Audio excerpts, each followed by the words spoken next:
안녕하세요. 현실주의자입니다. 외국에 이상한 칼럼이 나왔습니다. 테슬라 주식이 고평가라는 이유가 나왔어요. 거품론이 솔솔 올라오고 있는데요. 그 내용을 한번 간단하게 보시죠. 지지부진한 한국 증시죠. 오르는 것 같기도 하고 떨어지는 것 같기도 한데 무언가 지지부진해서 투자자들이 좀 지쳐나가고 있습니다.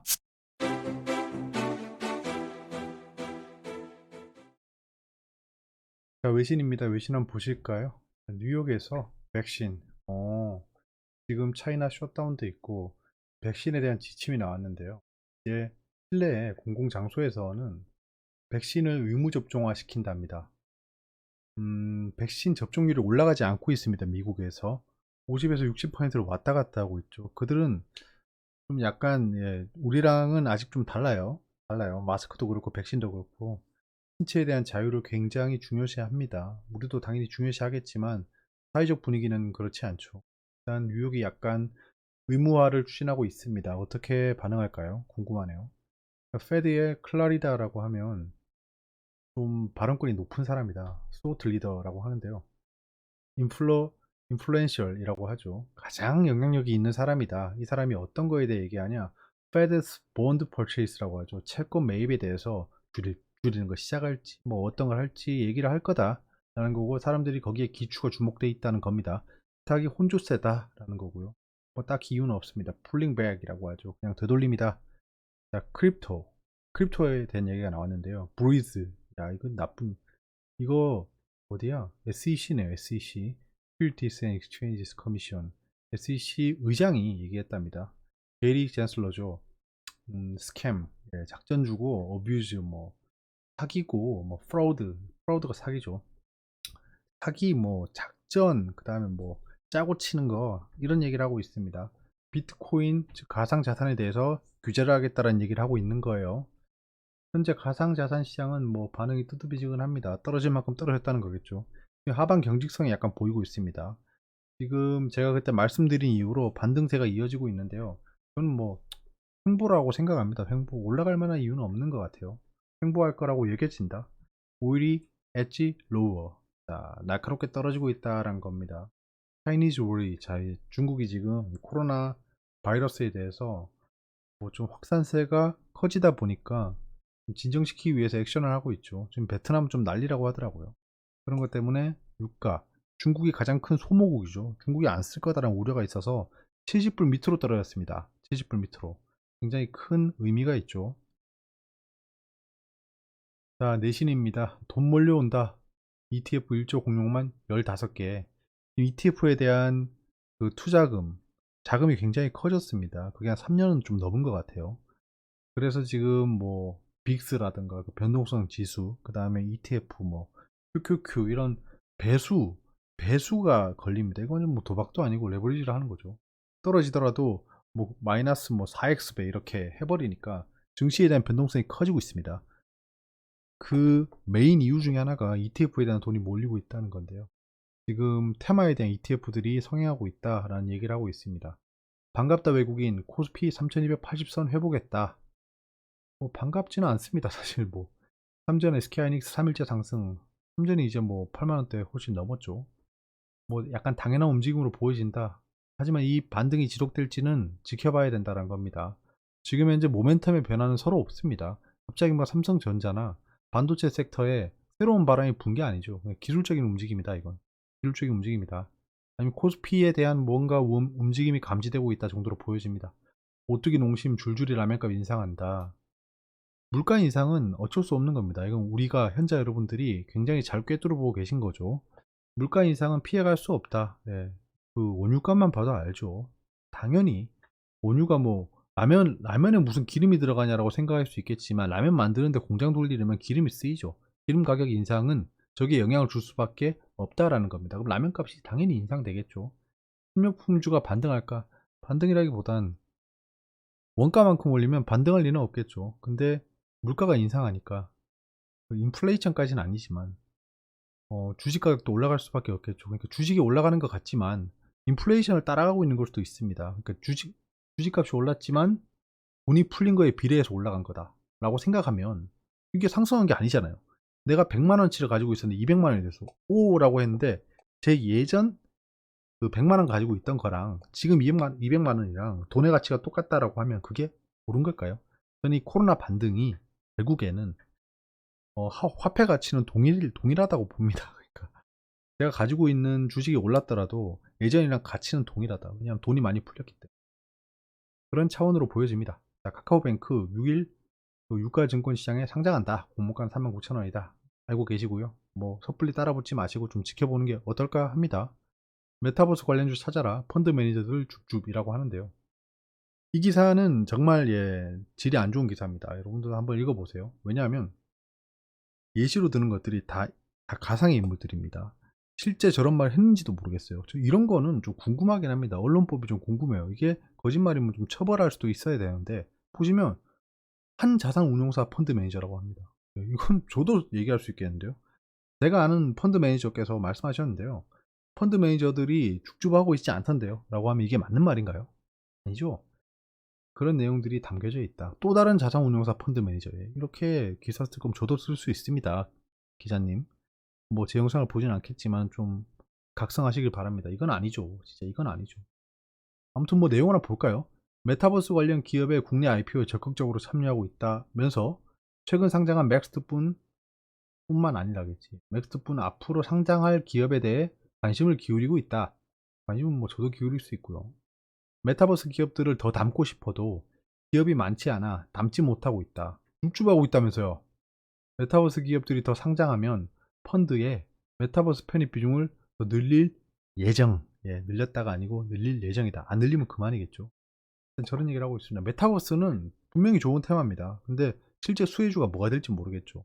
한 예로 제가 ETF 영상에서 말씀드렸는데 그 닷컴 혁명이 발생하면서 WWW죠. 닷컴 혁명이 발생하면서 여러 가지 막 닷컴 버블이 발생했습니다. 그 중에 살아남은 애들이 몇 명 없죠. 구글 뭐 이런 애들이죠. 자, 그러면 그때 가장 그 유력한 후보였던 야후, 알타비스타 다 어디 갔습니까?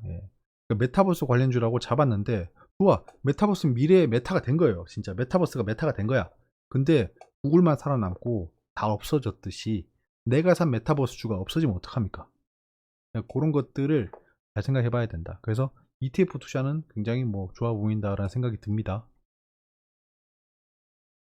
자, 경제 지표입니다. 대부분 좋게 발표됐지만 원유 재고가 별로죠. 거기에 지금 중국의 우려도 있어서 유가는 폭락하고 있습니다.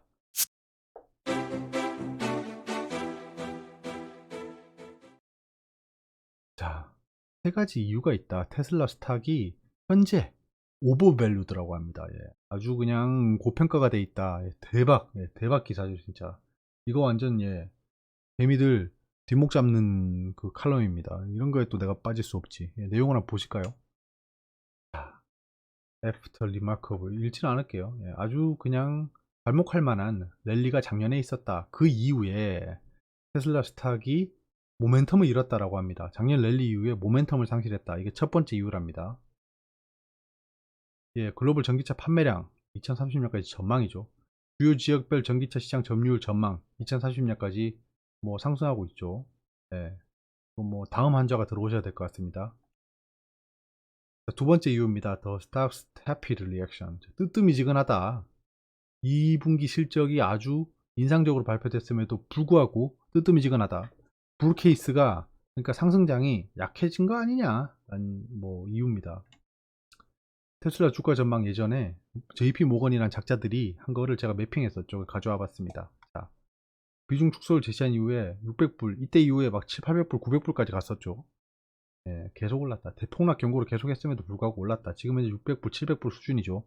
얘들이 대폭락 한다고 그렇게 막 나발을 부르고 용비어 첨가를 불렀는데도 지금 700불이다 라는 겁니다. 그러니까 저런 사람들이 하는 얘기는 다 쓸모가 없다는 겁니다. 여러분들에게 도움되라고 하는 말이 절대 아닐 겁니다. 여러분들에게 도움을 주는 사람들이 아니죠.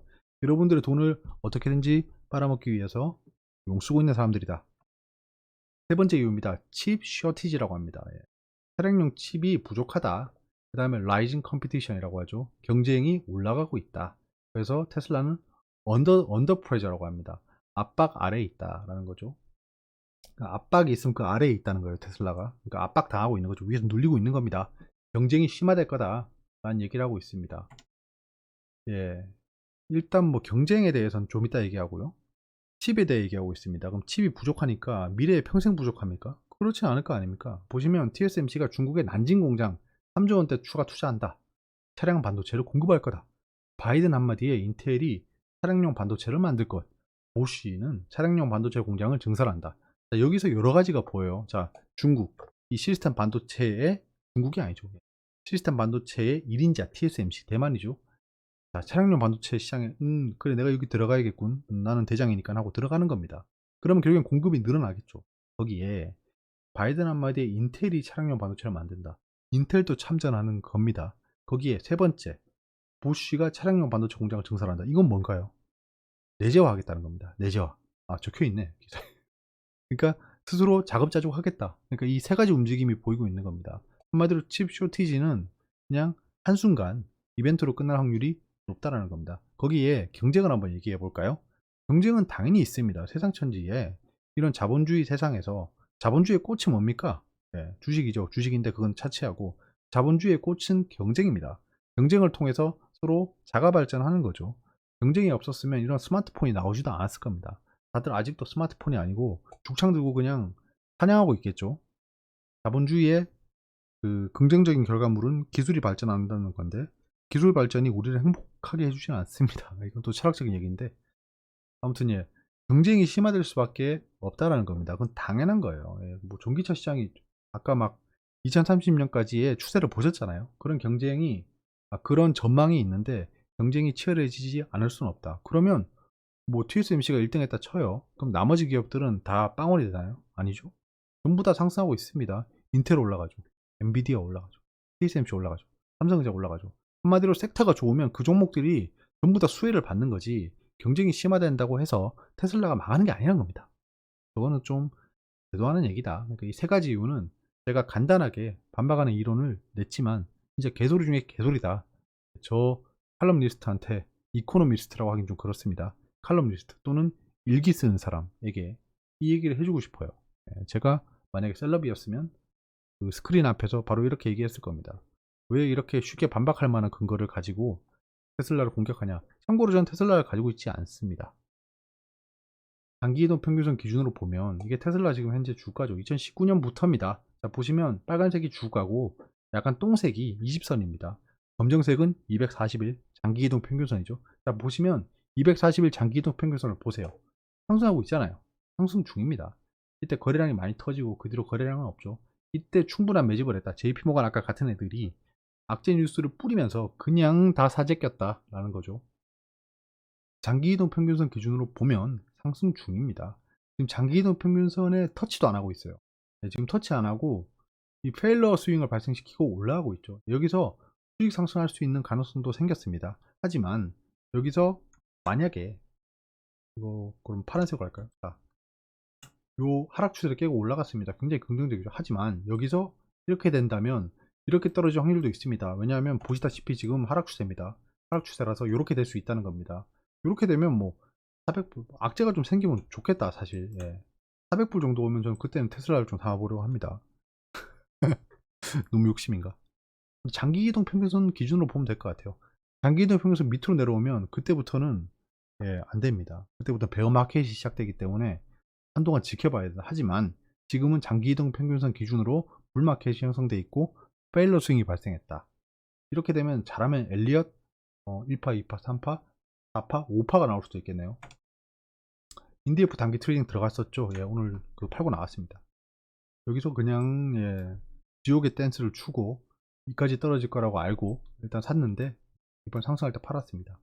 완전 고점은 아니죠. 뒤에 올랐으니까 힘이 좋네요. 확실하게 대북주가 여기가 지금 또 저항선이에요. 여기서 떨어지면 다시 이렇게 떨어지고 여기서 사면 안 됩니다.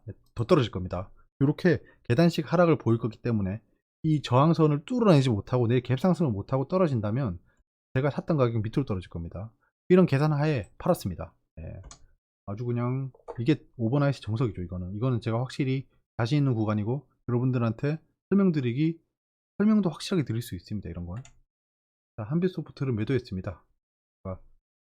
이렇게 두 번 매수했었죠. 예, 또 저점에서 잡아서 오늘 이건 제가 못 봤습니다. 예, 보고 21선에서 이거 뻔하네 싶어서 팔았습니다. 단기적으로 판 거예요. 다시 들어갈 겁니다. 다시 들어갈 거예요.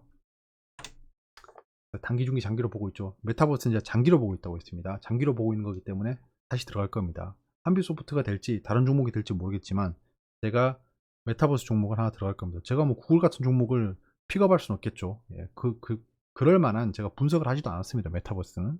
메타버스를 정말 집중적으로 분석해서 그 한 종목을 픽해야 되는데요. 그게 좀 저도 아직은 좀 까리하고 모호해서 여러분들에게 확실하게 설명을 못 드리고 있습니다. 이거는 제가 시간이 혹시 있으면, 제가 최근에 시간이 없네요. 시간이 있으면 분석해 보겠습니다.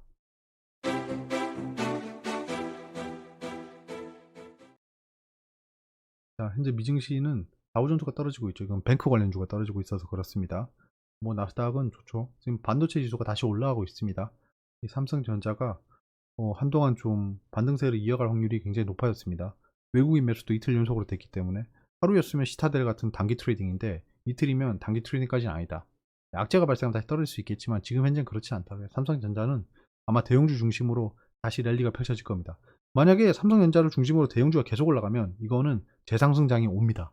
재상승장이 오기 때문에 이거는 좀 눈여겨봐야 되는 상황인 것 같습니다. MSCI 펀드 지수는 후행하기 시작했고요. 상승한 만큼만 상승하고 있죠. 근데 여기서 좋은 기운이 뭐냐? 원달러가 지금 괜찮아지고 있습니다. 그래서 이런 걸 좀 지켜보시고, 거기에 우리가 이때까지 그냥 지나가는 포인트인데 10년물을 보시면 알겠지만 1.7인에서 뭐 세상 망하니 이러더니 지금 1.1입니다. 수익률이 1.1%란 거겠죠. 굉장히 안정적이네요. 굉장히 안정적이 됐습니다. 이렇게 되면 또 이게 싸니까 들어간다라고 주식에서 채권으로 몰려간다, 이런 얘기를 할 겁니다. 주가가 채집불 밑으로 떨어졌죠. 궁금한 게 있으면 댓글로 말씀해 주세요. 감사합니다, 여러분. 좋은 하루 보내시고요. 건강 잘 챙기시고, 최근에 백신 접종이 많아지고 있죠. 백신 맞는 분들 건강관리 잘 하시고요. 컨디션 가장 좋을 때 맞으셔서 별일 없으셨으면 좋겠습니다. 여러분 항상 건강하시고요. 화이팅입니다.